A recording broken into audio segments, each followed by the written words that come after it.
बादशाह अकबर बड़े ही शौकीन और खुश मिजाज किस्म के थे। एक दिन की बात है, बादशाह का जन्मदिवस नज़दीक आ रहा था। जन्मदिन मनाने के लिए विशाल दरबार सजाया गया था। सभी दरबारी और बादशाह के रिश्तेदार आने लगे और बादशाह को जन्मदिन की बधाई देने लगे। हर कोई बादशाह को खुश करने के लिए कुछ न कुछ तोहफा जरूर लाता। बादशाह सभी के तोहफों को अपने हाथ से स्वीकार कर अपने सेवक को दे देते। बादशाह को अलग अलग किस्म के इत्र का बहुत शौक था।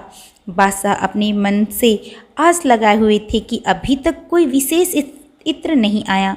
तभी कोई मित्र बादशाह के लिए इत्र लेकर आया। बादशाह ने इत्र को देखकर अपना संयम खो दिया और उस इत्र की शीशी को अपने दाएं हाथ में लेकर बाएं हाथ को पीछे किया और उस शीशी को थोड़ा टेढ़ा कर मुस्कुराए और बोले, हमारी नजरें सारे तोहफों में से इसी की तलाश में थी। इतने में इत्र की एक बूंद नीचे गिर गई। गिरते हुए बूंद ठीक बादशाह के सामने थी। अब बादशाह उस बूंद को किसी भी तरह व्यर्थ नहीं जाने देना चाहते।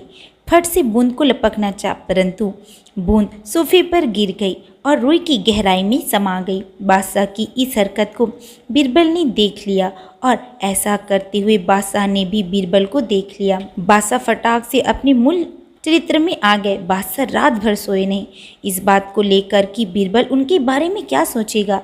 सारी रात बादशाह बाएं हाथ को सर के नीचे और दाएं हाथ से दाढ़ी को सहलाते रहे और सुबह इसका हल निकालने का निश्चय किया। ऐसा विचार कर बादशाह सो गए। सुबह उठते बादशाह ने अपने 10-5 सैनिकों को बुलाया और हुक्म दिया कि जाओ, अपने महल में जितने भी इत्र हैं सारे इत्र को एक हौद में डाल दो। हुक्म पाकर सारे नौकर झटाक से सारे महल की छानबीन कर फटाक से सारे इत्र को हौद में डाल दिया। फिर बादशाह ने सारे मंत्रिमंडल को दरबार में इकट्ठा किया ताकि सभी लोग अकबर की महानता को समझ सके। फिर बादशाह ने एक गुहार लगाई कि बादशाह अकबर के दरबार से जिस किसी को जितना चाहिए उतना इत्र ले जाए। ऐसा करके बादशाह ये दिखाना चाहते थे कि वो इत्र की एक बूंद तो क्या, पूरी हौद की कुर्बानी देने को तैयार है। बीरबल को ये सब समझ में आ गया और भांप लिया कि हो ना हो कल की घटना का ही नतीजा है। बीरबल से रहा नहीं गया और पूछ लिया, जहाँपना ये सब किस लिए? अरे बीरबल, दान पुण्य करते रहना चाहिए। अब बीरबल क्या कहे। बीरबल कहना चाहते थे, एक बूंद से खोई प्रतिष्ठा हौद से कहाँ मिलेगी। लेकिन बीरबल चुप रहे और मन में मुस्कुराकर बादशाह के काम की तारीफ करने लगे। आज की कहानी बस इतना ही। मिलते हैं अगली कहानी में। Bye bye.